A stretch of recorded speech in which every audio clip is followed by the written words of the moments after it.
Hello अस्सलाम वालेकुम and welcome to another video. और इस वीडियो के अंदर हम बात करेंगे ज्वेलरी कैटेगरी के में।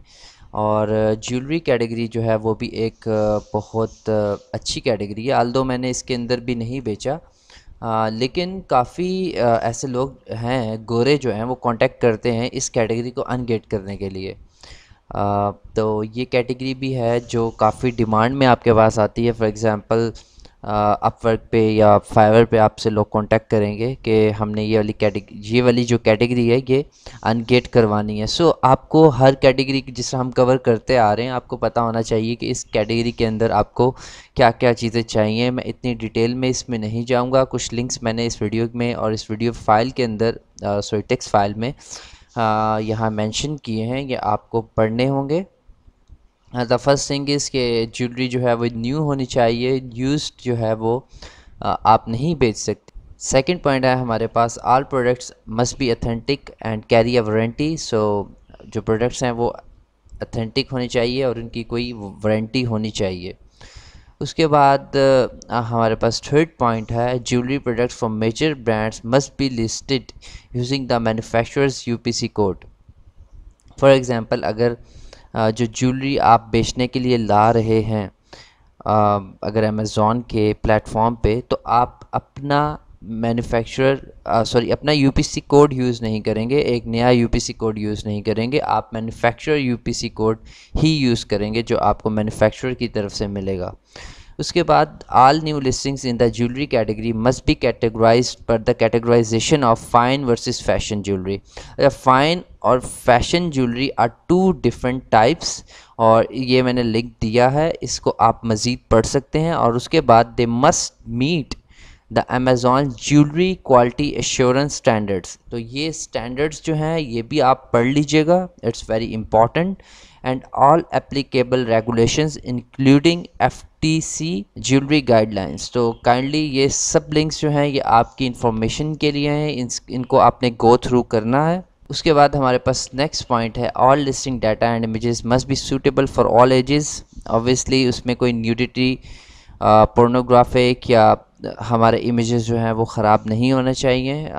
इमेजेस की एक प्रॉपर गाइडलाइन है जो 6 पॉइंट के ऊपर मैंने मेंशन की है कि इमेज का साइज़ क्या होना चाहिए, और उसके अलावा इमेज के स्टैंडर्ड क्या होने चाहिए, और उसमें उसमें कोई अनअप्रोप्रिएट इमेज नहीं होना चाहिए। So that's very important. उसके बाद आप 6 पॉइंट में आप सारी इंफॉर्मेशन पढ़ सकते हैं। Actually I have copied this, ये जो इंफॉर्मेशन है कि उसके पिक्सल कितने होने चाहिए फ्रॉम द लॉन्गेस्ट साइड। सो अगर फॉर एग्ज़ाम्पल आपके पास कोई आता है कैटेगरी अनगेट करने के लिए, सो आपके पास हर कैटेगरी की एक अलग फ़ाइल है जिसको आप पढ़ के उसको गाइड कर सकते हैं और ख़ुद भी आप गो थ्रू कर सकते हैं, और ये चीज़ें हर सेलर को नहीं पता होती। और उसके बाद अमेज़ॉन में periodically review the quality of each sellers jewellery listing including to check that product and listing data meet all applicable requirement. So Amazon जो है वो चेक कर सकता है आपकी लिस्टिंग की क्वालिटी, रिव्यूज़ जो आप बेच रहे हैं क्या उनके स्टैंडर्ड के हिसाब से बिक रहा है या नहीं। Please note that Amazon may remove your selling privileges for listing jewelry that fails to meet the applicable requirements. So for example ये जो फ़ाइन और फैशन है इसको आपने ज़रूर गो थ्रू करना है। अगर आप अपनी ज्वेलरी जो फ़ाइन कैटेगरी में आती है अगर वो फैशन में डालेंगे तो Amazon can remove your selling privileges.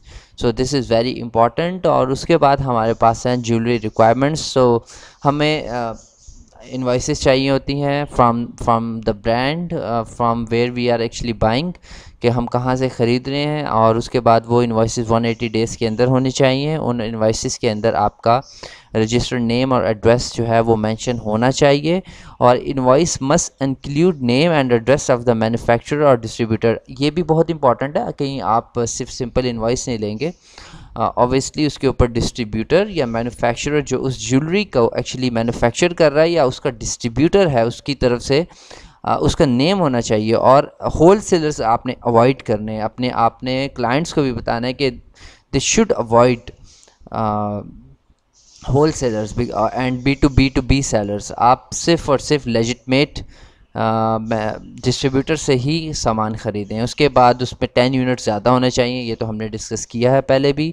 Show the purchase of at least 5 products of jewellery across all invoices, और आप प्राइसिंग जो है वो ओमिट कर सकते हैं। सो these all the simple requirements to actually ungate yourself in jewelry category। बहुत आसान है, इसमें कोई इतना प्रॉब्लम नहीं है, बट आपको ये चीज़ें गो थ्रू करनी है। ये 3 लिंक्स भी इसके अंदर मेंशन है, और इस तरह आप ज्वेलरी की कैटेगरी जो है उसको अनगेट कर सकते हैं। Thank you so much.